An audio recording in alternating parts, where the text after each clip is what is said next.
தகித்திடும் நெருப்பே. இறுதி அத்தியாயம். தீரன் சொன்னதை கேட்ட ஆதினி தீரனை அதிர்ச்சியுடன் பார்க்க அவனோ அவளையே பார்த்து கொண்டிருந்தான். ஆதினி அமைதியாக இருக்க, என்ன மேடம் சைலண்ட் ஆயிட்டீங்க, இப்படி பேசாம பார்த்துட்டு இருந்தா என்ன அர்த்தம் என்றான் சிரித்துக்கொண்டே. அதெல்லாம் ஒண்ணும் இல்ல என சொல்லுவதற்குள் அவளுக்கு வியர்த்து போக, இந்த ஏசில கூட உங்களுக்கு இப்படி வேக்குது என்றான் தீரன். என அவள் என்ன சொல்வது என தெரியாமல் திணற எது சரியாக வந்து சேர்ந்தான்.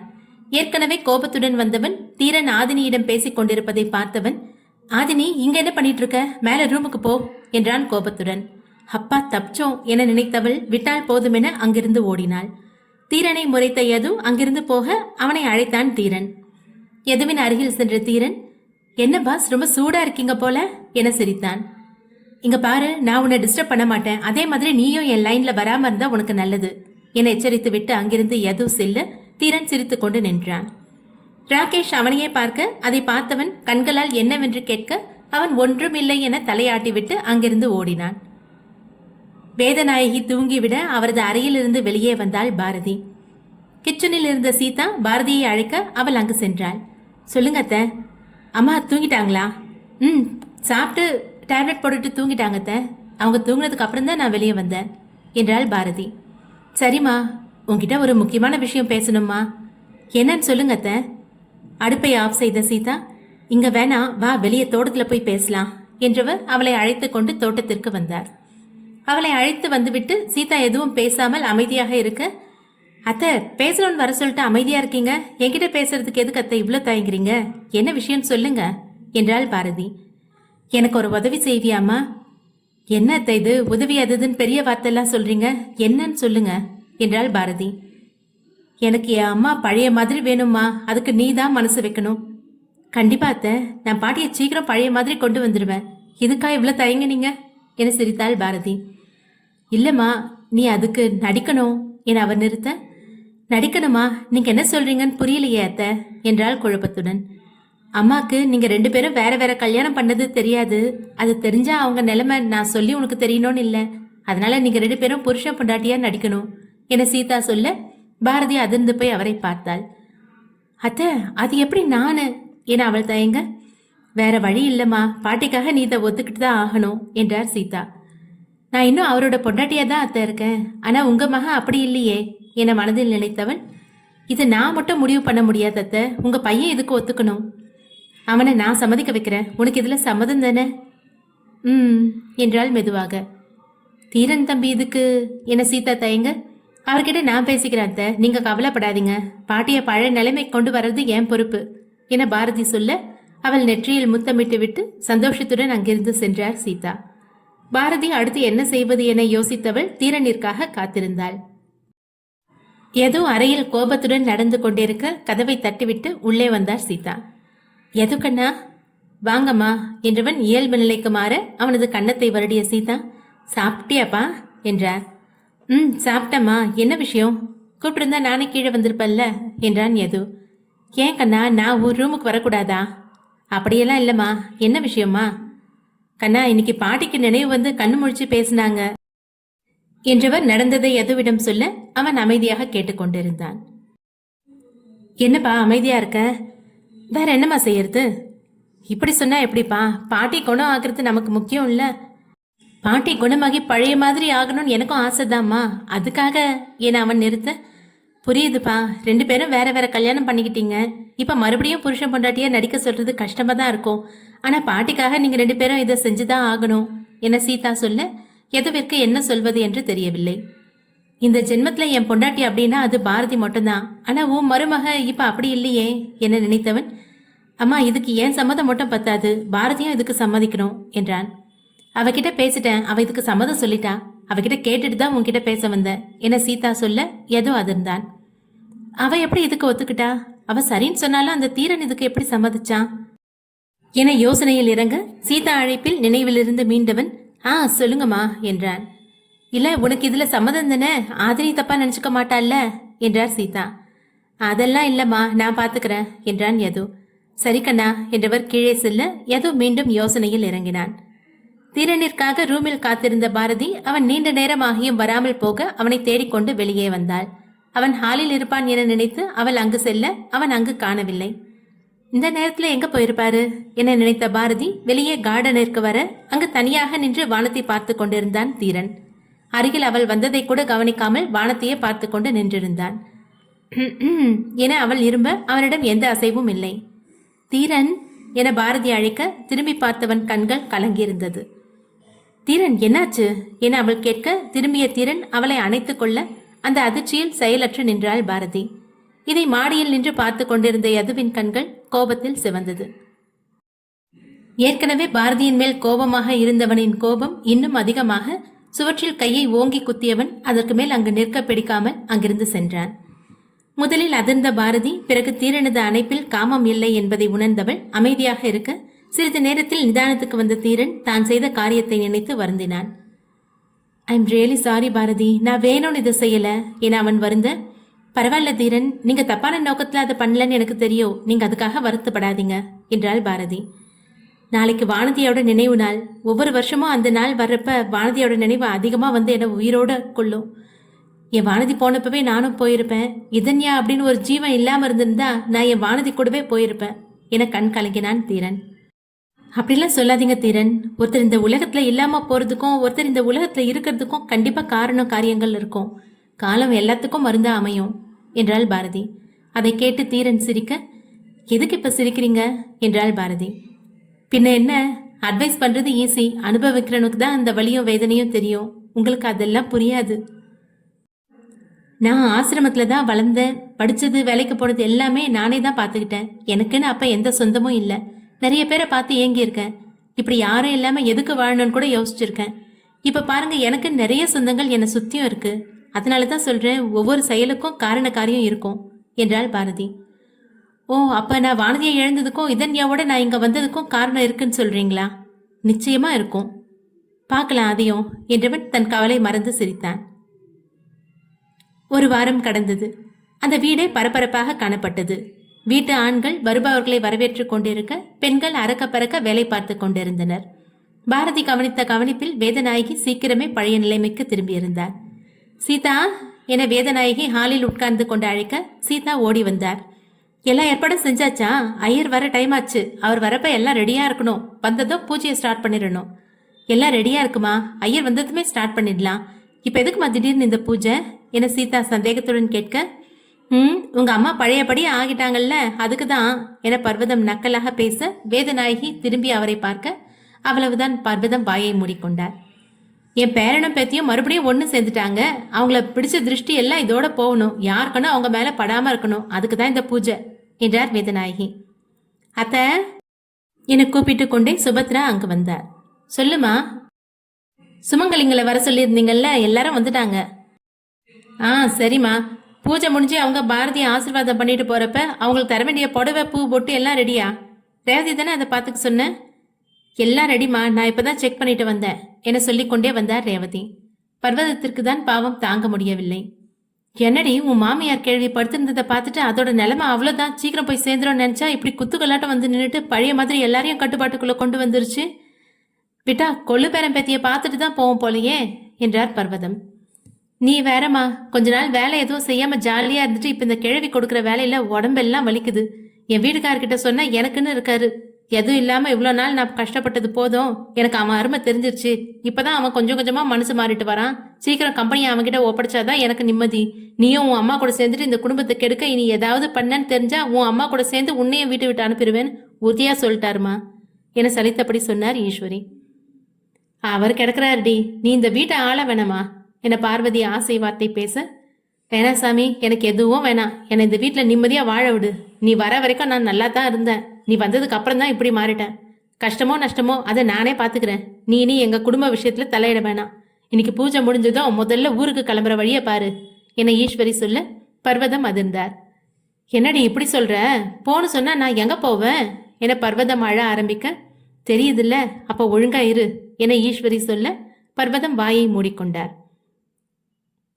ஐயர் சொன்ன நேரத்திற்கு வர பூஜை ஆரம்பமானது.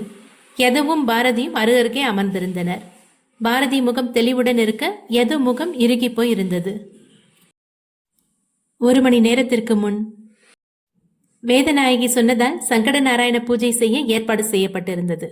ஏற்பாடுகளை செய்து கொண்டிருந்தனர் அனைவரும். யது ஆதினி இருவரும் சீதா வர சொல்லியிருந்ததால் அவருக்காக இருவரும் காத்து கொண்டிருந்தனர். கதவு திறக்கும் சத்தம் கேட்க சீதா வருகிறார் என யது பார்க்க வந்த இருவரையும் பார்த்தவன் முகம் இறுகியது. கதவை திறந்து கொண்டு உள்ளே வந்தனர் தீரனும் பாரதியும். அவர்களை பார்த்ததும் யது கடுப்பாகி வெளியே செல்ல போக உள்ளே வந்த சீதாவை பார்த்து அமைதியாக நின்றான். வந்து ரொம்ப நேரம் ஆயிருச்சாமா என ஆதினியை பார்த்து கேட்டார் சீதா. இல்ல ஆண்டி, இப்பதான் வந்தோம் என ஆதினி சொல்ல சீதா சிரித்தார். சரிப்பா, எல்லாரும் உட்காருங்க, ஒரு விஷயம் பேசணும் என்றார் சீதா. தீரனும் பாரதியும் அருகருகே அமர, அம்மா நீங்க பேசுங்க, நான் அப்புறம் வரேன் என யது சொன்னான். இது உங்க 4 பேர்கிட்டயும் பேசணும்பா, உட்காரு என சீதா சொல்ல அதற்கு மேல் அவரை எதிர்த்து பேச விரும்பாமல் அமர்ந்தான். பாட்டி இப்பதான் பழைய மாதிரி குணம் ஆயிருக்காங்க. அவங்க இப்படியே இருக்கிறது உங்க கையில தான் இருக்கு. நான் என்ன சொல்ல வரேன்னு உங்களுக்கு புரியும் என சீதா நிறுத்த, புரியுதுமா, நீங்க கவலையப்படாதீங்க, பாட்டிக்கு நீ எதுவும் ஆக நாங்க விட மாட்டோம், சரிதானே பாரதி என தீரன் கேட்க, ஆமா அத்தை, நீங்க அதை நினைச்சு கவலைப்படாதீங்க என்றாள் பாரதி. ரொம்ப நன்றி தம்பி, எங்க சூழ்நிலையை புரிஞ்சுக்கிட்டு இந்த வீட்டு புள்ளையா இருந்து யோசிக்கிறீங்க. உங்களுக்கு எப்படி நன்றி சொல்றதுன்னே தெரியல தம்பி. ஆண்டி என்ன இது, என்ன உங்க வீடு புள்ளன்னு இப்பதானே சொன்னீங்க, என்கிட்ட போய் நன்றி அது இதுன்னு சொல்லிட்டு இருக்கீங்க. நீங்க விடுங்க பாரதி, நீங்க நினைக்கிற மாதிரி நடந்துக்குவா. எனக்கு என் பாரதி பத்தி நல்லா தெரியும் என என் என்ற வார்த்தையை அழுத்தி சொல்ல யதுவின் முகம் இறுகியது.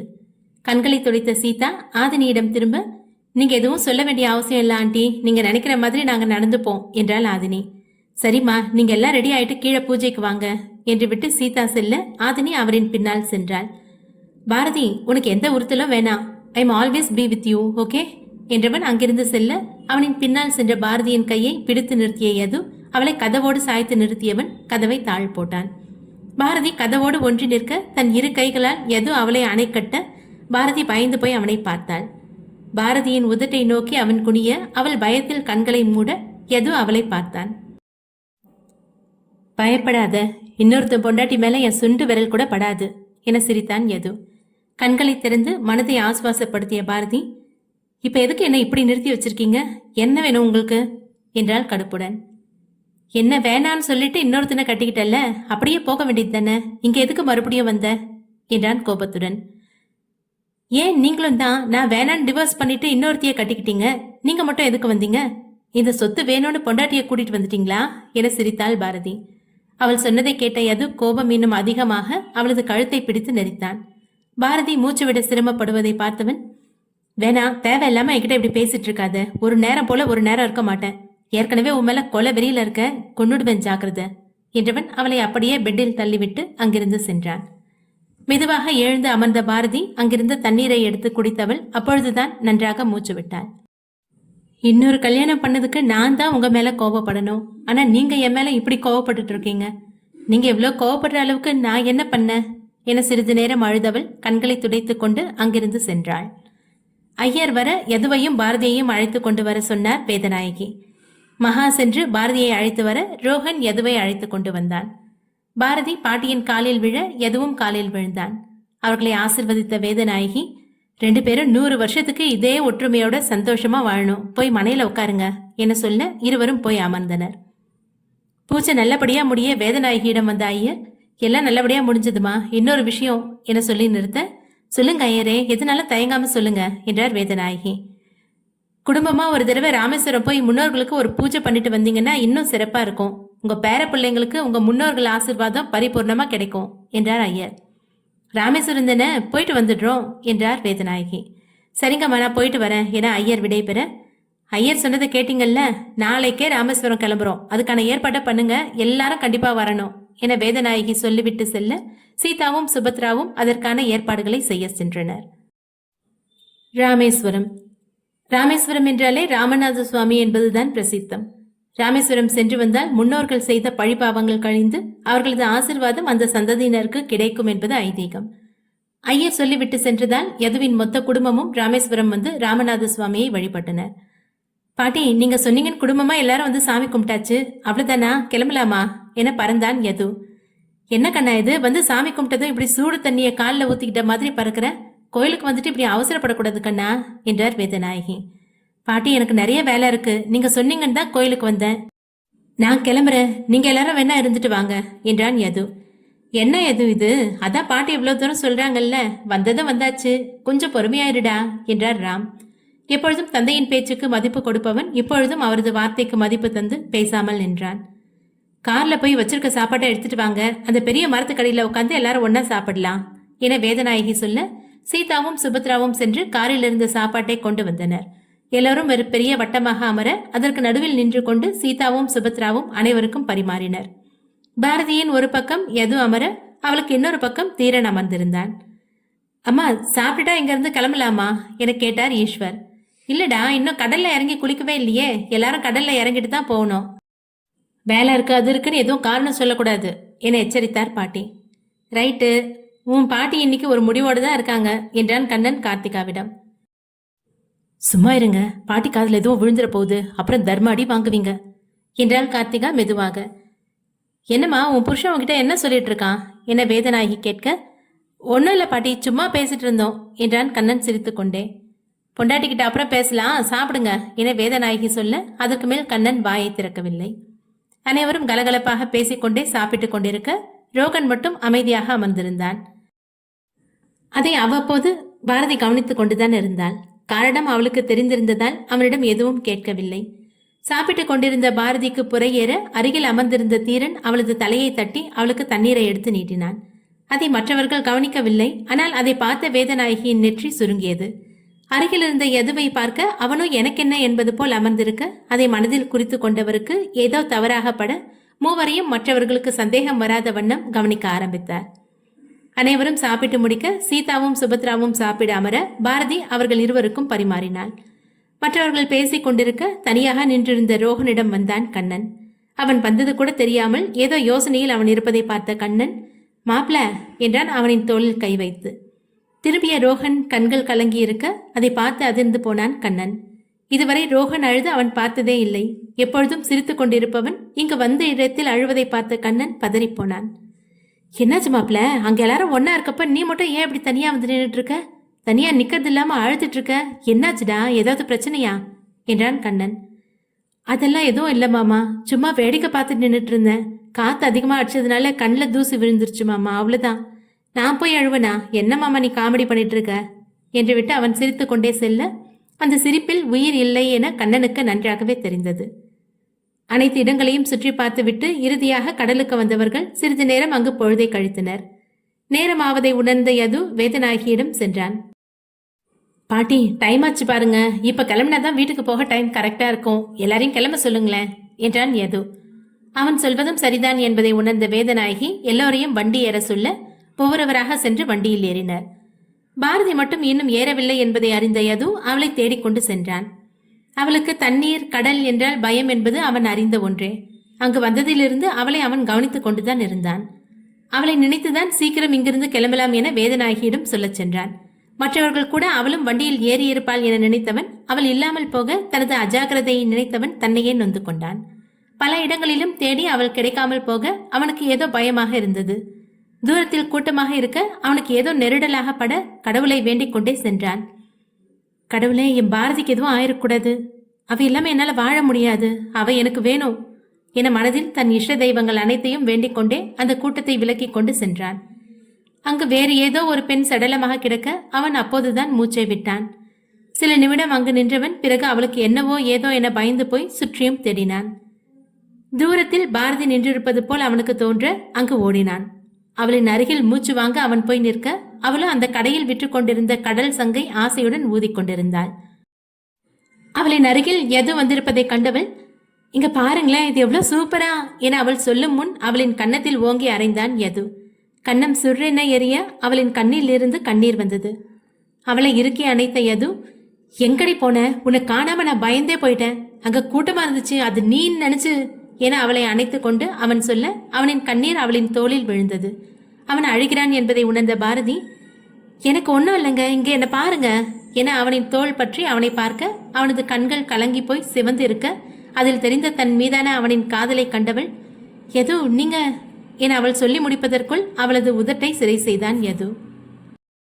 அவனின் இந்த திடீர் செயல் பாரதிக்கு அதிர்ச்சியாக இருந்தது. அவனிடமிருந்து அவள் விலக போராட அவனது அழுத்தம் அதிகமானது. பாரதியால் அதற்கு மேல் அவனை தடுக்க முடியவில்லை. காதல் கொண்ட மனது அவனுக்கு இசைந்து கொடுக்க அதை உணர்ந்தவன் அழுத்தத்தை குறைத்து மென்மையாக அவளது இதழை பற்றியவன் சில நிமிடம் கழித்து அவளது உதட்டிற்கு விடுதலை அளித்தான். கண்களை திறந்த யது பாரதியை பார்க்க கண்கள் மூடியபடி நின்றிருந்தவளை பார்த்தவன் அவளது மூடிய கண்களில் அழுத்தமாக முத்தமிட்டான். அவளது கண்ணிலிருந்து கண்ணீர் வர அதை துடைத்து விட்டவன் அவளை மென்மையாக அணைத்துக் கொண்டான். இவ்வளவு காலமும் அவனது மார்பில் சாய தவம் கிடந்தவள் அவனை இறுக அணைத்துக் கொண்டாள். எவ்வளவு நேரம் இருவரும் அப்படி நின்றிருந்தார்களோ, எதவிற்கு சீதாவிடமிருந்து போன் வர பாரதியை அணைத்தபடியே போனை எடுத்தவன் வருவதாக சொல்லி போனை வைத்தான். தன்னிடமிருந்து அவளை பிரிக்க மனமில்லாமல் சில வினாடி அப்படியே நின்றவன் நேரமாவதை உணர்ந்து, பாரதி நேராச்சு, நம்ம கிளம்பலாம், வீட்டில் போய் பேசிக்கலாம் என்றான். உங்ககிட்ட நான் நிறைய பேசணும். எனக்கும் உங்ககிட்ட நிறைய பேசணும். அதுக்கான இடம் இது இல்லை, வீட்டில் போய் பேசிக்கலாம் வா என்றவன் கையை நீட்ட அவள் சிரித்துக்கொண்டே அவனது கையை பிடித்து கொண்டாள். வீடு வந்து சேர இரவு மணி 10 ஆகிவிட களைப்பில் சாப்பாடு வேண்டாம் என்று விட்டு அனைவரும் சென்று படுத்தனர். ஏதோ அன்றைய மெயில்களை செக் பண்ணி கொண்டு இருக்க குளித்துவிட்டு வெளியே வந்தாள் பாரதி. கண்ணாடி முன் நின்றவள் தலையை ஹேர் ட்ரையர் மூலம் காய வைத்துக் கொண்டிருக்க அவளை பின்னாலிருந்து அணைத்தான் யது. உங்ககிட்ட நான் முதல்ல கொஞ்சம் பேசணும் என அவனிடமிருந்து விலகியவள் பெட்டில் போய் அமர்ந்தாள். அவன் அப்படியே நின்றிருக்க அதை பார்த்தவள், இங்க வந்து உட்காருங்க ப்ளீஸ் என கெஞ்ச யதுவால் எப்படி மறுக்க முடியும்? அவளின் அருகில் நெருங்கி அமர்ந்தவன், அதுக்கு முன்னாடி உன்கிட்ட நான் ஒரு விஷயம் சொல்லணும் என்றான். நோ, நான் முதல்ல சொல்லிடுறேன். இல்லை, நான் தான் ஃபர்ஸ்ட். நோ லேடிஸ் ஃபர்ஸ்ட் என பாரதி அடம்பிடிக்க, சரி சொல்லு என்றான் யது. பெட்டிலிருந்து எழுந்து நின்றவள் காதை பிடித்து கொண்டு தோப்பு கர்ணம் போட அதை பார்த்த யது சிரித்தான். ஏய், என்ன இது, எதுக்கு இப்படி தோப்பு கர்ணம் போட்டுட்டு இருக்க என்றான். தப்பு பண்ணா தோப்பு கர்ணம் போடணும்னு நான் வளர்ந்த ஆசிரமத்தில் சொல்லியிருக்காங்க என்றான் சிறு பிள்ளை போல். சரி, என்ன தப்பு பண்ண சொல்லு என்றான் யது. உங்ககிட்ட பொய் சொல்லிட்டேன் என்றாள் மெதுவாக. பொய் சொன்னியா? என்ன பொய் சொன்ன?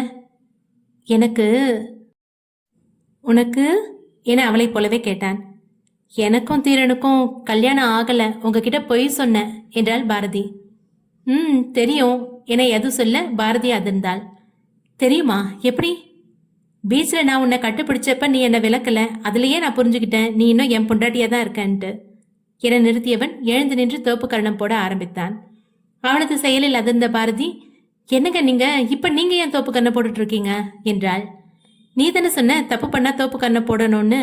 நானும் உன்கிட்ட ஒரு பொய் சொல்லியிருக்கேன், அப்ப நானும் போடணும்ல, அதான் என்றான் பாவமாக. அவனை பார்த்து பாரதி சிரிக்க தோப்பு கரணம் போட்டு கொண்டிருந்த யது அதை நிறுத்திவிட்டு, இப்ப நீ எதுக்கு சம்மந்தம் இல்லாம சிரிச்சிட்டு இருக்க என்றான். உங்களை பார்த்து தான் சிரிச்சிட்டு இருக்க என்றவள் மறுபடியும் சிரிக்க, ஏய் எதுக்கு சிரிக்கிறேன்னு சொல்லிட்டு சிரி ப்ளீஸ் என்றான் யது.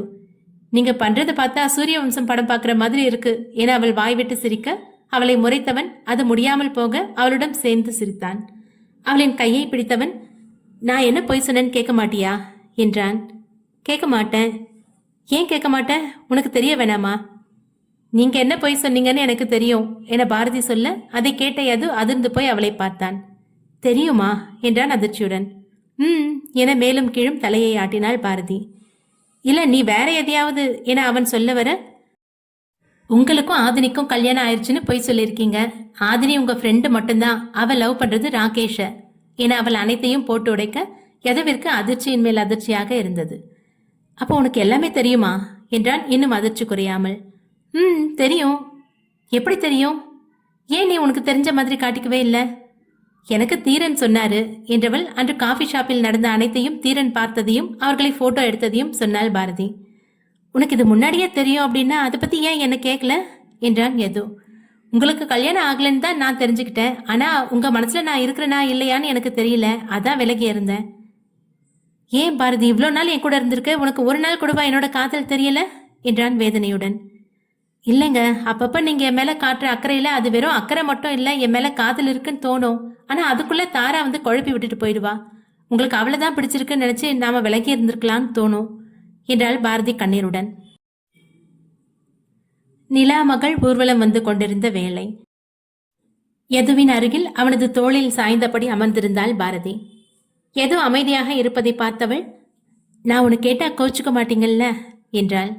கோச்சுக்க மாட்டேன், கேளு. நீங்க தாராவை லவ் பண்ணீங்களா? அவள் தயங்கிக் கொண்டே கேட்க அவன் சிறிதும் யோசிக்காமல், இல்ல நான் அவளை லவ் பண்ணல, நான் லவ் பண்ண ஒரே பொண்ணு என் பொம்மி தான் என்றான் யது. அப்போதுதான் அவளுக்கு நினைவு வர, ஆமா, அன்னைக்கு கூட ஒரு டைம் இந்த பேரை சொல்லி என்னமோ சொன்னீங்க, யார் அது என்றாள் கோபமாய். அவளது கோபத்தை ரசித்தவன் அவளது மூக்கை பிடித்து ஆட்டினான். உனக்கு என் பொம்மையை பார்க்கணுமா? ஆமா என்றாள் வீம்பாய். சரி, கண்ணை மூடு, அப்பதான் காட்டுவேன் என சொல்ல அவள் மெல்ல இரு கண்களையும் மூடினாள். கபோர்டை திறந்தவன் மறைத்து வைத்திருந்த டைரி மற்றும் லாக்கெட்டை எடுத்து கொண்டு வந்தவன் அவளது அருகில் நெருங்கி அமர்ந்தான். கண்ணை மூடிக்கொண்டிருக்கும் அவளை சில வினாடி ரசித்தவன், இப்ப கண்ணை திறந்து பாரு என்றான். அதற்காகவே காத்து கொண்டிருந்தவள் போல உடனே கண்களை திறந்தவள் அவனை பார்த்தாள். அவளது கையில் டைரியை வைத்தவன், இதப்படி என் பொம்மை யாருன்னு உனக்கு தெரியும் என்றவன் பால்கனிக்கு எழுந்து செல்ல அவள் டைரியை ஓபன் செய்தாள். முதல் பக்கத்தில் என்னவளுக்காக என எழுதியிருந்தது. அடுத்த பக்கம் புரட்டியவள் அதிர்ந்து போனாள். பாரதியின் சிறுவயது புகைப்படம் அழகாக ஓவியமாக தீட்டப்பட்டிருந்தது. ஒவ்வொரு பக்கமாக படிக்க படிக்க அவளுக்கு அதிர்ச்சியாகவும் சந்தோஷமாகவும் இருந்தது. ஏதோ தன் 16 வயதிலிருந்தே அவளை காதலித்துக் கொண்டிருக்கிறான் என்பதை அறிந்தவளுக்கு என்ன செய்வதென்றே தெரியவில்லை. அவன் தன்னை முதலில் பார்த்ததிலிருந்து கடைசியாக டிவோர்ஸ் பேப்பரில் கையெழுத்து போட்டு பிரிந்தது வரை அதில் எழுதியிருந்தான்.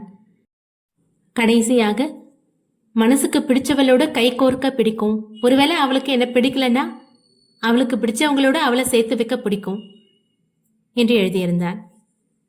இடையிடையே அவனது கண்ணீர் துளிகள் பட்டு எழுத்து மறைந்திருந்தது. அழுது கொண்டே அவன் கொடுத்து விட்டு சென்ற லாக்கெட்டை திறந்து பார்த்தாள். அதில் அவளது சிறு வயது புகைப்படம் இருந்தது. டைரியை கீழே வைத்தவள் எதுவை தேடிக்கொண்டு பால்கனிக்கு ஓடியவள் அவனின் பின்னால் அணைத்து கொண்டாள். அவனை அணைத்தபடி அவள் கதறியாழ திரும்பிய யதுவின் கண்களும் கலங்கியிருந்தது.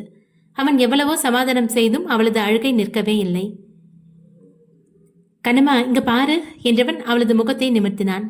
அவள் தேம்பி தேம்பி அழ அவளது அழுகையை நிறுத்த எண்ணி அவளது உதட்டை சிறை செய்தவன் அவளது அழுகை கொஞ்சம் குறைந்ததும் அதற்கு விடுதலை அளித்தான். அவளிடமிருந்து மெல்லிய விசும்பல் வர அவளை தன் மார்போடு அணைத்துக் கொண்டான். அவளிடமிருந்து விலகி நின்றவள் அவனை ஓங்கி அறைந்தாள். அவளிடமிருந்து இந்த ரியாக்ஷனை எதிர்பார்க்காதவன் அதிர்ந்து போனான். ஏய், என்னடி அடிக்கிற என்றான் கன்னத்தில் கை வைத்துக் கொண்டு. பின்ன என்ன, இவ்வளவு தூரம் என்ன காதலிச்சிருக்கீங்க, ஒரு தடவை கூட என்கிட்ட அதை சொல்லணும்னு உங்களுக்கு தோணலையா என்றாள் வேதனையுடன்.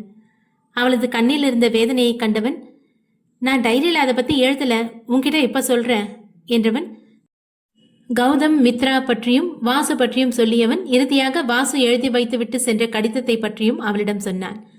அவன் சொன்னதை கேட்டு அதிர்ந்து போனாள் பாரதி. என்னது, வாசு என்ன லவ் பண்ணானா? ஆனா அவன் என சொல்லி முடிப்பதற்குள் அவளை தடுத்து நிறுத்தியவன், எனக்கு தெரியும் பாரதி, அவன் லவ் பண்ணது உன்னை இல்ல, தாராவை தான் லவ் பண்ணியிருக்கான். ஆனா தாரா என்ன லவ் பண்ணிட்டு இருந்திருக்கா. நான் உன்னை லவ் பண்ணது யாருக்கும் தெரியாது. வாசு அவகிட்ட லவ் சொன்னதும் அவனை ரிஜெக்ட் பண்ணிட்டு அவனை ரொம்ப கேவலப்படுத்தியிருக்கான். அது தாங்க முடியாம தான் அவன் சூசைட் பண்ணியிருக்கான். நான் உன்னை காதலிக்கிறது தெரிஞ்ச தாரா நான் உன்னை வெறுக்கணும்னு வாசு உன்னை லவ் பண்ண மாதிரி செட் பண்ணிட்டா. அப்ப இருந்த குழப்பத்துல என்னால எதையும் யோசிக்க முடியல. என் உயிர் நண்பனை கொன்ன உன்னை பழி வாங்குவேன்னு அவன் பணத்து முன்னாடி சபதம் போட்டேன். அதுக்கு தான் யோகியை கடத்தி வச்சு உன்னை கார்னர் பண்ணலான்னு அவனை கடத்தினேன். நான் எதிர்பார்க்காத ஒன்று நீ காவியாவா இந்த வீட்டுக்கு நடிக்க வந்தது.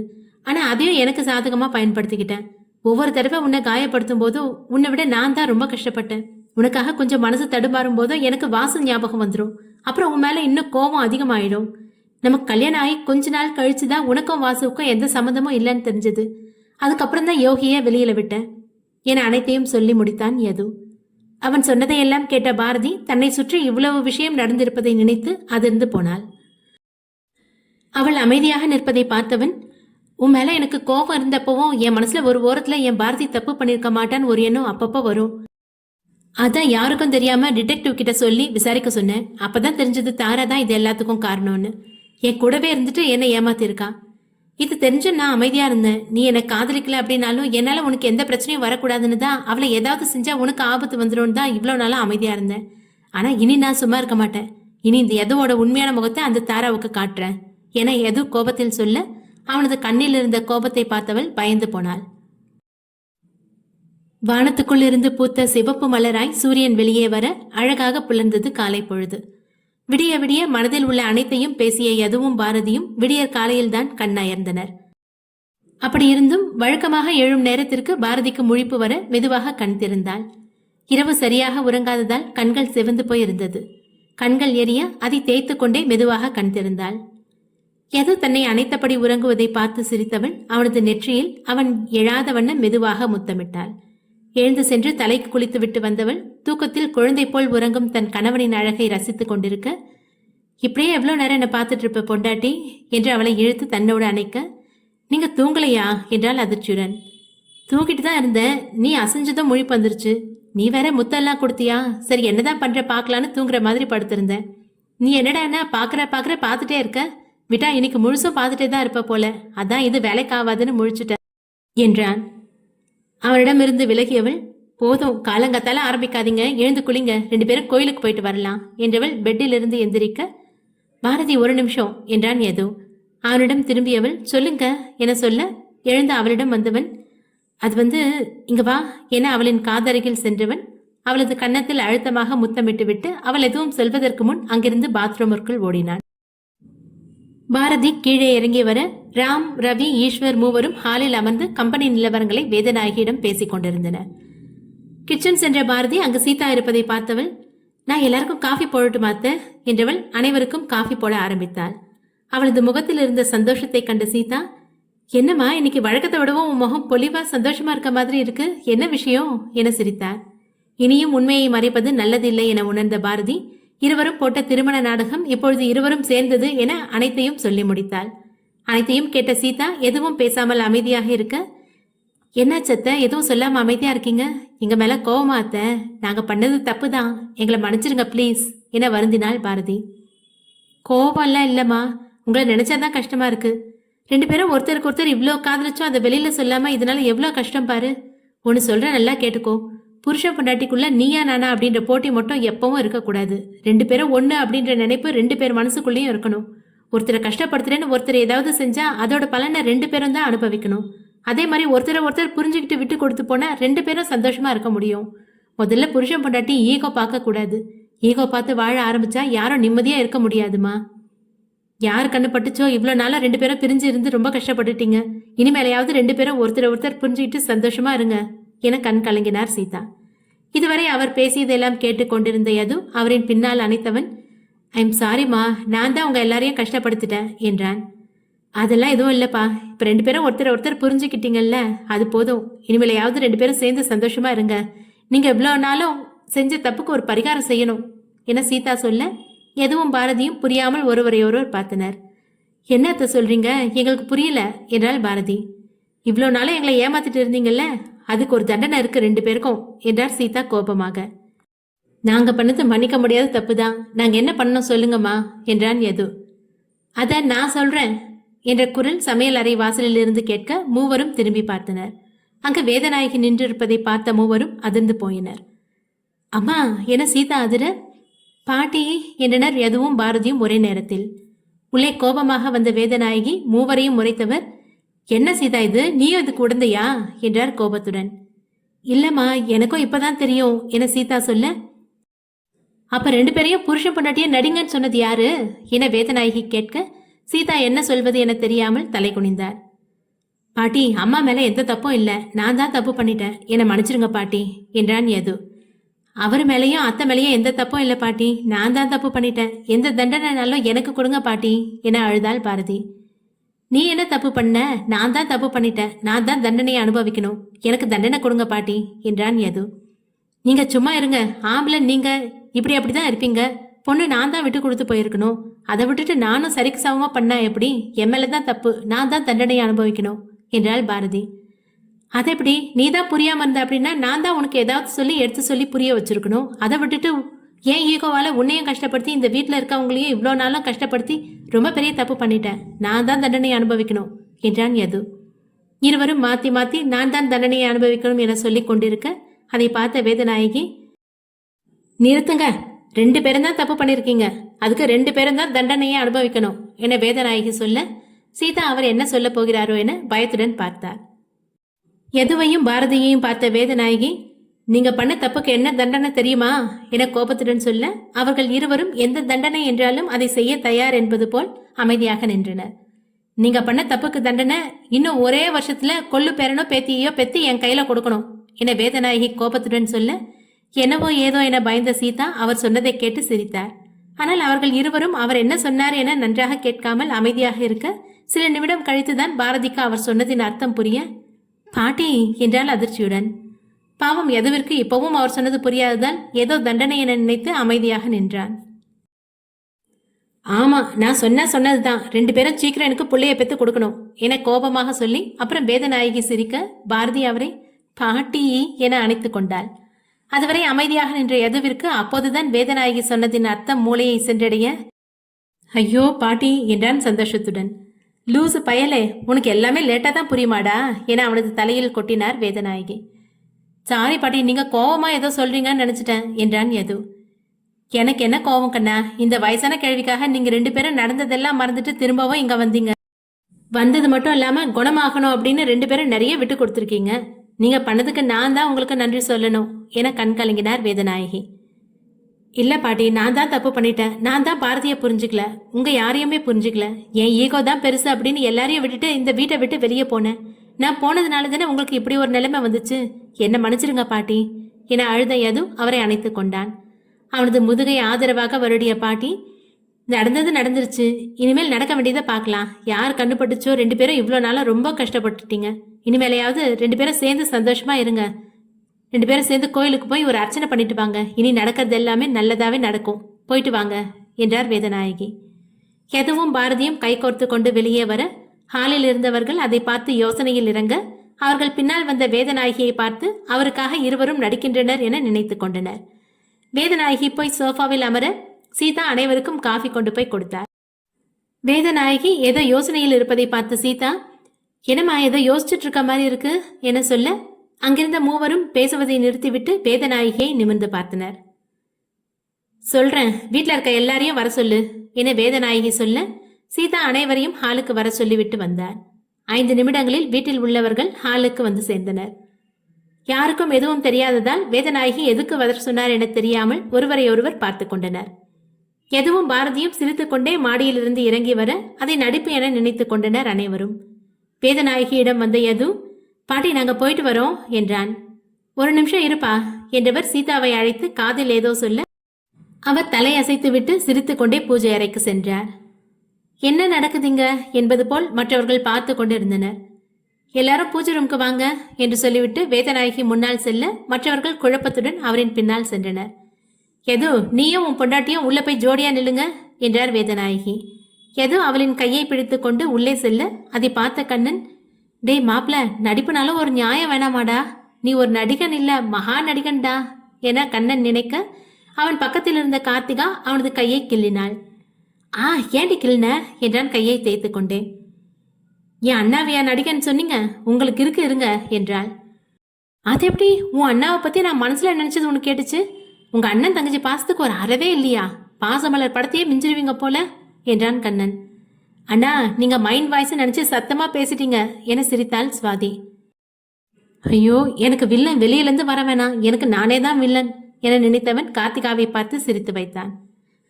எதுவும் பாரதியும் ஜோடியாக உள்ளே சென்று நின்றனர். சீதா வேதநாயகியை பார்க்க அவர் தலையசைத்தார். சாமியின் பாதத்தில் இருந்த மஞ்சள் கயிறை எடுத்த சீதா அதில் மஞ்சள் வைத்து கட்டியவர் யதுவிடம் நீட்டினார். அனைவரும் அதிர்ச்சி அடைய யது பாட்டியை பார்த்தான். யது, உன் பொண்டாட்டி கழுத்துல இதை கட்டு என்றார் வேதநாயகி. அதை கேட்ட மொத்த குடும்பமும் அதிர்ச்சி அடைந்தது. ராகேஷும் ஆதினியும் யது என்ன செய்வானோ என பயத்துடன் அவனை பார்த்தனர். என்னடி இது, பாட்டி திடீர்னு இப்படி சொல்றாங்க? யது ப்ரோ கோவத்துல ஏதாவது செஞ்சுட்டா பாவோண்டி பாட்டி, இப்ப என்ன பண்றது என ராகேஷ் புலம்ப, டே லூசு, இப்ப எதுக்குடா எப்படி புலம்புற என்றாள். என்னடி இவ்ளோ கூலா கேக்குற? எதுவ தாலி கட்ட சொல்றாங்கடி என்றான் ராகேஷ். அவனை தானே கட்ட சொல்றாங்க, என்னமோ உன்னை தாலி கட்ட சொன்ன மாதிரி இப்படி பயப்படுற என்றாள் ஆதினி. இந்த நேரத்துல இந்த ஜோக் ரொம்ப முக்கியமா? நான் ப்ரோவை எப்படியாவது காப்பாத்தணுமே என்றான் ராகேஷ். டேய் முண்டோம், முதல்ல அவன் மூஞ்சிய பாரு என ஆதினி சொல்ல எதுவை திரும்பி பார்க்க அவன் முகத்தில் 1000 வாட்ஸ் பல்பு மின்ன அதை பார்த்த ராகேஷ் குழம்பினான். என்ன இது ப்ரோ, சந்தோஷமா இருக்க மாதிரி இருக்கு, அவருக்கு தான் பாரதியை பிடிக்காதே என்றான். அவனை முறைத்த ஆதினி, அவனுக்கு பிடிக்காதுன்னு உங்ககிட்ட எப்போ சொன்னா என்றாள். அவர் சொல்லல ஆனா என அவன் இழுக்க, நீ எதுவும் சொல்ல வேணாம், ஒழுங்கா அமைதியா வாயை வச்சுக்கிட்டு சும்மா வேடிக்கை மட்டும் பாரு என சொல்ல அவன் வாயை மூடிக்கொண்டான். வெளியே போயிருந்த தீரன் உள்ளே வர எல்லோரும் பூஜை அறை வாசலில் நின்று கொண்டிருப்பதை பார்த்தவன் அங்கு செல்ல, ஆஹா, ட்விஸ்ட் மேல ட்விஸ்டா இருக்கேடா கண்ணா என மனதில் நினைத்தான் கண்ணன். என்ன எல்லாரும் எங்க நின்றுட்டு இருக்கீங்க, ஏதாவது விசேஷமா என சிரித்தான் தீரன். ஆமாப்பா, என் பேரனுக்கும் என் பேத்திக்கும் கல்யாணம் என சிரித்தார் வேதநாயகி. அவர் சொல்வது புரியாமல் அவன் பூஜை அறையை பார்க்க அதன்தான் தீரன். அதை வெளியே காட்டிக்கொள்ளாமல் மெல்ல சிரித்தவன், பாட்டி அது என அவன் நடந்ததை சொல்ல வர அவனை தடுத்த வேதநாயகி, எனக்கு எல்லாம் தெரியும்பா என்றவர் எல்லாரிடமும் நடந்ததை சொல்ல யார் முகத்திலும் ஈ ஆடவில்லை. அவர் சொல்வதை கேட்டு எல்லோரும் அதிர்ந்து போயிருக்க அதிர்ச்சியிலிருந்து வெளிவந்த ராம், என்ன எது இதெல்லாம், எது எதுல விளையாடுறதுன்னு இல்ல, எல்லாத்துக்கும் ஈகம் பார்த்துட்டு இருந்ததுல இப்ப அது எங்க கொண்டு போய் விட்டுருக்க பாரு, உங்க 2 பேரையும் இதுக்கு மேல என்ன சொல்றதுன்னே தெரியல என புரிந்தார் ராம். அதான் என்ன சொல்றதுன்னு தெரியல சித்தப்பா, விடுங்க, பாட்டியே நடந்ததை கேட்டு மன்னிச்சிட்டாங்க, நீங்களும் மன்னிச்சு இந்த சின்ன பிள்ளைங்கள ஆசீர்வாதம் பண்ணுங்க என கண்ணன் சொல்ல எது திரும்பி அவனை பார்க்க, வாயை வச்சுட்டு சும்மா இருடா என தன்னையே திட்டிக் கொண்டான் கண்ணன். நடந்ததுக்கு நான் மன்னிப்பு கேட்டுக்கிறேன் பாட்டி, என் மனைவி வானதியும் உங்க பாரதியும் ஒரே மாதிரி இருப்பாங்க. என் மனைவி இறந்ததுக்கு அப்புறம் என்னால இதன்யாவை சமாளிக்க முடியல, அப்பதான் பாரதியை பார்த்தேன், அவங்க இதன்யாவுக்காக மட்டும்தான் வானதி மாதிரி நடிக்க ஆரம்பிச்சாங்க. உங்க பேத்தி செஞ்ச உதவிக்கு நான் ரொம்பவே கடமைப்பட்டிருக்கேன் என்றான் தீரன். உங்க 2 பேருக்கும் யாரும் இல்லைன்னு நினைக்காதுப்பா, நீயும் இந்த வீட்டு பிள்ளைதான், நீயும் எனக்கு பேரன்தான் என்றார் வேதநாயகி. மாப்பிள்ள பாவம், அப்ப இருந்து தாலியை கையில வச்சிட்டு இருக்காரு, அவரை தாலி காட்ட சொல்லுங்கப்பா என கண்ணன் சொல்ல அனைவரும் சிரித்தனர். யது பாரதியை பார்த்து சம்மதமா என கண்களால் கேட்க அவளும் தன் சம்மதத்தை பார்வையால் சொல்ல அவளின் முழு விருப்பத்தோடும் அனைவரின் ஆசிர்வாதத்துடனும் யது பாரதியின் சங்கு கழுத்தில் 2வது முறையாக தாலி கட்டினான். யதுவும் பாரதியும் சேர்ந்து வேதநாயகி காலில் விழுந்து ஆசிர்வாதம் வாங்க, நல்லா இருங்கப்பா, 16 பெற்று 100 வருஷம் 2 பேரும் சந்தோஷமா வாழணும் என கண்கள் கலங்க ஆசிர்வாதம் செய்தார். அடுத்ததாக ராம் மற்றும் சீதா காலில் விழுந்து இருவரும் ஆசிர்வாதம் வாங்க அவர்களும் மனம் நிறைய இருவரையும் ஆசிர்வாதம் செய்தனர். பாரதியின் அருகில் வந்த காவ்யா அவளை அணைத்து கொண்டாள். இவ்வளோ நாளும் நீ பட்ட கஷ்டம் எல்லாம் போதும்டி, இனி நீ யது மாமா கூட ஹாப்பியா வாழணும், சீக்கிரம் எனக்கு பையனோ இல்லை பொண்ணோ பெத்து கொடு என்றால் சிரித்து கொண்டே. யதுவின் அருகில் வந்த Aadhini, I am so happy for யூடா என அணைத்து கொண்டாள். ராகேஷும் அவனை அணைத்து வாழ்த்து சொன்னான். வீட்டில் உள்ள மற்றவர்களும் வாழ்த்து சொல்ல சந்தோஷம் கௌதமும் மட்டும் எதுவும் பேசாமல் அமைதியாக நின்று கொண்டிருக்க அவர்களின் அருகில் சென்றான் யது. அவர்கள் ஏதாவது பேசுவார்கள் என யது நினைக்க அவர்களும் அமைதியாகவே நிற்க அதற்கு மேல் முடியாமல் இருவரையும் அணைத்து கொண்டான். ஐ எம் சாரிடா, நான் உங்களை ரொம்ப கஷ்டப்படுத்திட்டேன், என்னை மன்னிச்சிருங்கடா என்றவன் கண்கள் கலங்க அவனது கண்ணீரை துடைத்த கௌதம், நீ பேசிட்டல்ல, எங்களுக்கு அது போதும் மச்சான், வேற எதுவும் எங்களுக்கு வேணாம் என்றவன் அவனை மறுபடியும் அணைத்து கொள்ள அங்கு இத்தனை வருடம் பிரிந்திருந்த நட்பு மறுபடியும் மலர்ந்தது. அவர்களை பார்த்து குடும்பத்தாரும் மகிழ்ந்தனர். இதையெல்லாம் பார்த்த பர்வதம் பெருமூச்சு விட, யாராவது ஒன்று சேர்ந்தா உனக்கு பொறுக்காதே, அன்னைக்கு சொன்னதுதான், ஒழுங்கா இருக்க மாதிரி இருந்தா இங்க இரு, இல்லையா கிளம்பி போயிட்டே இரு, உன் வேலையை ஏதாவது காட்டின நான் சும்மா இருக்க மாட்டேன் சொல்லிட்டேன் என எச்சரித்தார் ஈஸ்வரி. போடி, இதை எங்க யார்கிட்ட சொல்லணும்னு எனக்கு தெரியும், என்னை அவமானப்படுத்தின இந்த குடும்பம் சந்தோஷமா இருக்க நான் விட மாட்டேன் என மனதில் நினைத்த பர்வதம் போனை எடுத்துக்கொண்டு அங்கிருந்து நகர்ந்து சென்று தாராவிற்கு கால் செய்தார். ஹாய் பாட்டி, எப்படி இருக்க என்றால் உற்சாகமாக. நான் ஏதோ இருக்கேன், அது இருக்கட்டும், நீ எங்கடி போன, கொஞ்ச நாளா உன்னை ஆலையா காணோம். ஒரு வேலை விஷயமா நான் மும்பை வந்திருக்கேன் பாட்டி, எதுதான் என்னை போய் பார்க்க சொன்னான், அவன் சொன்னதை செஞ்சாதானே பாட்டி அவன் மனசுல இடம் பிடிக்க முடியும் என்றாள் தாரா. நீ இனி அவன் மனசுல இடம் பிடிக்க முடியாது, அவன் வீட்டு மாடியிலேயே இடம் பிடிக்க முடியாது, போடி கூறு கேட்டவளே என பர்வதம் பாட்டிற்கு திட்ட ஆரம்பிக்க, எதுக்கு பாட்டி இப்போ ஃபோன் போட்டு திட்டிட்டு இருக்க, உனக்கு வேலை இல்லைன்னா எனக்குமா வேலை இல்லை, அடியே இங்க என்ன நடக்குதுன்னு எதுவும் தெரியாம ஏண்டி எது கேட்டாலும் எதுன்னு சொல்லிட்டு இருக்க, அவன் உன்னை ஏமாத்துறான்டி என்றவர் நடந்த அனைத்தையும் ஒன்று விடாமல் சொல்லி முடித்து பெருமூச்சு விட அந்த பக்கம் தாராவிடம் எந்த பதிலும் இல்லாமல் இருக்க, தாரா தாரா லைன்ல இருக்கியா என கத்தினார் பர்வதம். சொல்லு பாட்டி, நீ சொல்றதெல்லாம் உண்மையா என்றாள் கோபத்துடன். ஆமாண்டி, நான் எதுக்கு உங்ககிட்ட போய் சொல்ல போறேன், உனக்கு ஒரு வீடியோ அனுப்புறேன் பாரு என்றவர் லைனில் இருந்தபடியே வீடியோவை அனுப்ப அதை பார்த்த தாரா அதிர்ந்தாள்.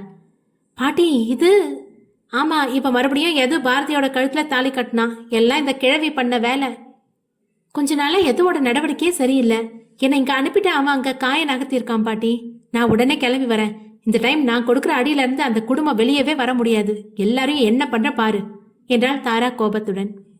சும்மா வாயில சொல்லிட்டு இருக்காத, நீ ஊர் சுத்தனதெல்லாம் போதும், வேலையெல்லாம் அப்புறம் பாத்துக்கலாம், இப்ப நீ வரல உன் எது உனக்கு இல்ல, சீக்கிரம் வா, அவ்வளவுதான் நான் சொல்லுவேன் என்று விட்டு போனை வைத்த பர்வதம் சந்தோஷமாக சிரித்துக் கொண்டிருந்த குடும்பத்தை பார்த்து ஏளனமாக சிரித்தார். சில மாதங்களுக்கு பிறகு நந்தவனம் எஸ்டேட் களை கட்டி இருந்தது. ஏற்கனவே பிரம்மாண்டமாக இருக்கும் வீடு இன்று அலங்காரம் செய்யப்பட்டு இன்னும் பிரம்மாண்டமாக காட்சியளித்தது. வரும் விருந்தினர்களை வாசலில் நின்று வரவேற்றுக் கொண்டிருந்தனர் அந்த வீட்டு ஆண்கள். இலசுகள் வரும் விருந்தினர்களை உபசரித்துக் கொண்டிருக்க பெண்கள் அன்றைய விசேஷத்திற்கு தேவையான ஏற்பாடுகளை செய்து கொண்டிருந்தனர். ரோகன் அரக்க பறக்க அங்கும் இங்கும் நடந்து கொண்டிருக்க அதை பார்த்த கண்ணன், என்னடா மாப்ள, நீ உண்மையாலும் பிஸியா இருக்கியா இல்ல உன் ஆள் வந்திருக்கான்னு அவ முன்னாடி சீன் போடுறியா என்றான் கண்ணன். சும்மா இரு மாமா, நானே இப்பதான் ஒரு வழியா அவளை சமாதானப்படுத்தி இருக்கேன். நீ மறுபடியும் ஸ்டார்ட் பண்ணி விட்டுறாத. நீ நடத்துடா, உன் அண்ணன் ரூட் கிளியர் ஆயிருச்சு, இனி அடுத்து உனக்கு தான் ஜமாய்டா மாப்ள என கண்ணன் வம்பிழுக்க அவனிடமிருந்து தப்பித்து ஓடினான் ரோகன். சரி, நாம போய் கல்யாண மாப்பிள்ளையை பார்க்கலாம் என நினைத்தவன் கல்யாண மாப்பிள்ளையான சித்தார்த் அறைக்கு சென்றான். அங்கு அவனும் பாவம் ஏற்கனவே சந்தோஷ், தீரன், கௌதம், ராகேஷ் நால்வரிடமும் மாட்டிக்கொண்டு முழித்து கொண்டிருந்தான். உள்ளே சென்ற கண்ணன், டே என்னடா பண்றீங்க அவனை என பதறினான். பின்ன என்ன ப்ரோ, ஒரு வேட்டியை சரியா கட்ட தெரியல உனக்கு என்றான் ராகேஷ். என்ன மாப்பிள்ள இது, இந்த பையன் எல்லாம் அறிவுரை சொல்ற அளவுக்கா நடந்துக்கிறது? மாமா, என்னை விட்டாங்கன்னா நானே கட்டிப்பேன், வேணும்னே 4 பேரும் வம்பு இழுக்கிறாங்க மாமா என அழாத குறையாக சொன்னான் சித்தார்த். ஏன்டா அப்படி பண்றீங்க? இவனுக்கு கல்யாணம் ஆக போகுது, நாளையில இருந்து சிறை கைதி ஆக போறான், அது வரைக்கும் கொஞ்சம் அவனை சந்தோஷமா இருக்க விடுங்களேன்டா என்றான் கண்ணன். அதை கேட்ட மற்றவர்கள் சிரிக்க, என்ன மாமா எப்படி சொல்றீங்க? அக்காக்கு இது தெரிஞ்ச உங்க நிலைமை என்ன ஆகும் தெரியும்ல என்றான் சந்தோஷ். அவ எல்லாம் இங்க வரமாட்டா மாப்ள, மேக்கப் போட ஸ்டார்ட் பண்ணா கல்யாணமே முடிஞ்சாலும் என் பொண்டாட்டி மேக்கப் போட்டு முடிக்க மாட்டா, நாங்கெல்லாம் யாரு என சட்டை காலரை தூக்கி விட்டான் கண்ணன். வாங்கக்கா, இப்பதான் மாமா கிட்ட உங்களை பத்தி பேசிட்டு இருந்தோம் என கௌதம் சொல்ல கண்ணன் பயந்து போய் திரும்பி பார்த்தான். யாரும் இல்லை என்றதும் தான் அவனுக்கு மூச்சே வந்தது. ஏண்டா, ஏன் சின்ன பிள்ளை சகவாசம் அப்படின்றது சரியா இருக்கு என்றான் கண்ணன். விடுங்க மாமா, அரசியல் இதெல்லாம் சாதாரணம் என்றான் சந்தோஷ். நீ பேசாதடா, எப்படி யாருக்குமே தெரியாம துளி கூட சந்தேகமே வராம அந்த பிரீத்தியை பிக்கப் பண்ண என்றான் கண்ணன். அதெல்லாம் கம்பெனி சீக்ரெட் மாமா. நம்ம ரைட்டரு ஹீரோ ஹீரோயின் லவ் சேரத பிரியறத மட்டும் தான் சொல்லுவாங்க, நாமெல்லாம் சப் ஹீரோஸ் மாமா, நமக்கெல்லாம் சொல்ல மாட்டாங்க, நாமளே கிடைக்கிற கேப்பை யூஸ் பண்ணிக்க வேண்டியதுதான் என சந்தோஷ் சொல்ல, நீ தப்பா சொல்லடா என்றான் கௌதம். நான் என்னடா தப்பா சொன்னேன்? சப் ஹீரோஸ்ன்னு நீ அவரையும் ஏன்டா சொல்ற என அவன் ஓட்ட, ரைட்டு, இனியும் இங்க இருந்தா அவ்வளவுதான், என் பொண்டாட்டி கூப்பிடுற மாதிரி இருக்கு, நான் போறேன் என்று விட்டு கண்ணன் அங்கிருந்து செல்ல மற்றவர்கள் அவனை பார்த்து சிரித்தனர். மாமா ஏந்திரா, எல்லாரும் வெயிட் பண்ணிட்டு இருப்பாங்க, லேட்டா போனா அந்த பாட்டி திட்டுண்டா, எந்திரிடா என கெஞ்சி கொண்டிருந்தாள் பாரதி. இன்னும் கொஞ்ச நேரம் கண்ணுமா, நைட்டெல்லாம் நீ சாப்பிடறதுக்கு அது வேணும் இது வேணும்னு செஞ்சு கொடுன்னு என்னை தூங்கவே விடல, எனக்கு தூக்கமா வருது என்று சொல்லி புரண்டு படுத்தான் யது. இப்ப நீ எந்திரிக்கல, பாட்டியை போய் கூட்டிட்டு வந்துடுவேன் என பாரதி சொல்ல அடித்து பிடித்து எழுந்து அமர்ந்தான் யது. சும்மாவே அது நீ சொல்றது தான் கேட்கும், இப்ப கேட்கவே வேணாம் என எழுந்தவன் அவளது மேடிட்டிருந்த வயிற்றின் அருகில் சென்றவன், குட்டிமா குட் மார்னிங், அப்பா போய் ரெடி ஆயிட்டு வந்து உங்ககிட்ட பேசுறேன் என அவன் சொல்ல அவனது காதை பிடித்து திருகியவள், உங்க பொண்ணுக்கு இப்ப நீங்க சொல்றதெல்லாம் காதல விழவா போகுது, டெய்லியும் இதே வேலையா போச்சு, போங்க போய் சீக்கிரம் ரெடி ஆகுங்க என அவனை விரட்டினாள் பாரதி. அவன் குளிக்க போக, மாமா ஒரு நிமிஷம், நான் உனக்கு கேட்டா உண்மையை சொல்லணும். கேளு கண்ணுமா, தாராவை நீங்க தானே ஹைதராபாத் அனுப்புனீங்க, அவளுக்கு என்ன ஆச்சு என்றாள் பாரதி. கணுமா, அவளுக்கு அவ்வளோ பெரிய சீன் எல்லாம் இல்லை, உன் மனசுல என்ன இருக்குன்னு தெரியாம தான் நானும் பொறுமையா இருந்தேன். எப்போ நீ என்ன லவ் பண்ணேன்னு சொன்னியோ அப்பவே அவளை என்ன செய்யணும்னு முடிவு பண்ணிட்டேன். அவள் ஹைதராபாத்ல இருந்து கிளம்புறதுக்கு முன்னாடி நான் அவளை தேடி போனேன். வாசு சாவுக்கு நீ தான் காரணம் அப்படிங்கிறதுக்கு என்கிட்ட ஆதாரம் இருக்குன்னு சொல்லி ஆதாரத்தை காட்டினேன். அதை பார்த்துதான் மிரண்டு போயிட்டா. அவளுக்கு நான் ஒரு ஆப்ஷன் கொடுத்தேன் என எதுவும் நிறுத்த, என்ன ஆப்ஷன் அது என்றால் அவளுடன், என்னையும் என் பொண்டாட்டியும் இனி எந்த தொந்தரவும் பண்ணக்கூடாது, நீ என்னோட கண்ணில் இனி படவே கூடாது, அப்படிப்பட்டா போலீஸ்ல ஆதாரத்தை கொடுத்துருவேன், அப்புறம் ஜெயில் தான் களி தான் அப்படின்னு சொன்னேன். அவ்வளோதான், சும்மா அள்ளு விட்டுருச்சு அவளுக்கு. உன் மாமனை பத்தி அவளுக்கு நல்லா தெரியும், அதான் நம்ம ரூட்ல வராம வெளிநாட்டுக்கு ஓடி போயிட்டா என்ன சிரித்தான் யது. அவனை சந்தேகமாய் பார்த்த பாரதி, நீங்க சொல்றது என்னால் நம்ப முடியல, அவ எப்படி அவ்வளோ சீக்கிரம் உங்களை விட்டுட்டு போனா என்றால் சந்தேகமாய். அவளது தோளில் கை போட்ட யது, உன் மாமனை நீ சாதாரணமா நினைச்சிட்ட கண்ணம்மா, உன் மாமன் லெவல்லே வேற என்றான் காலரை தூக்கி விட்டு கொண்டு. அவனது தோளில் சாய்ந்த பாரதி, எனக்கு என்னமோ அவன் மறுபடியும் வந்துடுவாளுன்னு பயமாவே இருக்குங்க என்றான். விடு, அப்படி வந்தா அதை பார்ட் 2ல பார்த்துக்கலாம், டைம் ஆச்சு, நானும் போய் ரெடி ஆயிட்டு வரேன், 2 பேரும் சேர்ந்து கீழே போலாம் என்றவன் அவளது நெற்றியில் முத்தமிட்டு விட்டு ரெடியாக சென்றான். மங்களநாதம் ஒலிக்க, மத்தளங்கள் கொட்ட, ஐயர் கெட்டி மேலம் சொல்ல சுவாதியின் கழுத்தில் 3 முடிச்சு போட்டான் சித்தார்த். அடுத்து ரோகன் ஆஷா கல்யாணம் தான், சீக்கிரமா அடுத்த கல்யாணத்துக்கு ஆகிற வேலையை பார்க்க வேண்டியது தான் என சீதா சொல்ல, ஆண்டி அப்படியே எங்க கல்யாணத்தையும் கொஞ்சம் லிஸ்ட்ல சேர்த்துக்கோங்க என்ற சந்தோஷ் பிரீத்தியின் தோளில் கை போட பிரீத்தி சிரித்தாள். எல்லோரையும் ஒன்றாக நிற்க வைத்து போட்டோகிராஃபர் போட்டோ எடுக்க செல்ல, நிறுத்துங்க என்ற ரோகன் நான் போய் என் ஆள் பக்கத்தில் நிற்கிறேன் என்று ஆஷாவின் பக்கத்தில் போய் நின்றான். ஒரு முறை சரி பார்த்துவிட்டு ஃபோட்டோகிராஃபர் ஃபோட்டோ எடுக்க போக, நிறுத்துங்க என்றான் சந்தோஷ். உனக்கு என்னடா என்பது போல் ஃபோட்டோகிராஃபர் அவனை பார்க்க, நான் போய் ஏன் ஆள் பக்கத்தில் நிற்கிறேன் என்றவன் பிரீத்தியின் பக்கத்தில் போய் நின்றான். கடவுளை வேண்டிவிட்டு மறுபடியும் ஃபோட்டோகிராஃபர் ஃபோட்டோ எடுக்க போக, நிறுத்துங்க என கண்ணன் குரல் கேட்க, பொறுமை இழந்த ஃபோட்டோகிராஃபர், எல்லாரும் போய் அவங்கவுங்க ஆள் பக்கத்தில் நில்லுங்க என சொல்ல, பெரியவர்கள் முதல் கொண்டு அனைவரும் தங்களது இணையுடன் நின்றனர். அனைவரும் நின்றதும் தனது கேமராவில் புகைப்படம் எடுத்த ஃபோட்டோகிராஃபர் விட்டால் போதும் என அங்கிருந்து ஓடினார். சுபம். கடந்த 16 எபிசோடுகளையும் தொடர்ந்து கேட்டு ஆதரவு கொடுத்த நட்புகள் அனைவருக்கும் நன்றி. நிறைய பேர் கமெண்ட்ல ஃபுல் நாவலாக அப்லோட் பண்ணுங்கன்னு கேட்டிருந்தீங்க. அவங்களுக்காக எல்லா எபிசோட்ஸையும் கம்பைல் பண்ணி நாளைக்கு ஃபுல் லென்த் வீடியோவை அப்லோட் பண்ணுறேன். மறக்காமல் லைக், கமெண்ட் அண்ட் சப்ஸ்கிரைப் பண்ணிடுங்க. நன்றி.